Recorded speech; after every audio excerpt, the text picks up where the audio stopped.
Good morning. We have a slug problem. Slugs love to eat the young, tender leaves from bean plants. They love them. So, we have to be smarter than the bugs, smarter than the slugs, smarter than the other things that want to eat our plants before we get a chance to eat them. So there are different methods, you can look them up, to get rid of slugs. There are slug traps, slug chemicals, which we do not use in our garden. No, we use slug traps, but I would use those, but we do not use chemicals in our garden. But there are chemicals which kill the slugs, traps which kill the slugs, which we don't use either. But we can use barriers here. What we've done, you see here, last year I had my roof worked on, had some extra flashing. And what I did was, I discovered that slugs, they don't climb up the flashing in the metal. Right? I've read different things about why, but at this point, don't care. When I put the metal flashing here, and guess what? Didn't have enough, so yes, those are license plates. Yes, and they work just as well. With a little barrier to keep the sluggos out.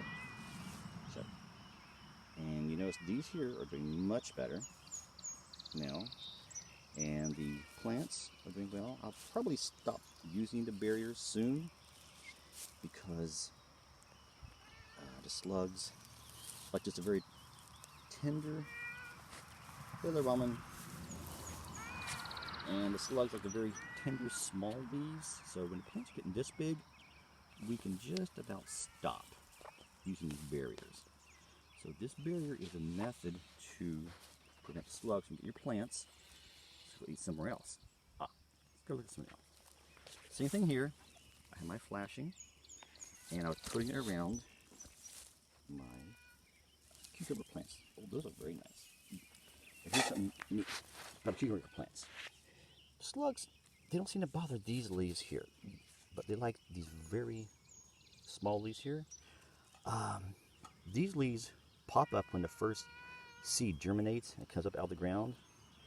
I forget the term for these. They're not really leaves per se. These two come out either side of the seed after it germinates and pops up. And first photosynthesis comes out, gets the plant get a good kickstart, and these other leaves, which are really real leaves, come up, and these will go boom, and they will go everywhere, and we have a good plant. But now that these plants, they have a good head start, and you see somebody's munching on these, but I use the flashing here, keep the barriers up, place it around the plants. But now they're getting bigger like this, we're probably going to stop it. Same thing with zucchini. We'll show that later also too. But the same thing with the zucchini, the cucumbers, and the beans we showed earlier. A little slug barrier, keep those bad boys out, so they'll leave our plants alone until they get these nice, adult leaves, not these juvenile ones when it first came out when it potted. All right, so if you have a slug problem and you don't want to kill them, there are ways to prevent them from getting in a barrier. That's what we do here. All right, you can do it. Plant. It's not too late. Have a great day. Good luck. God bless you.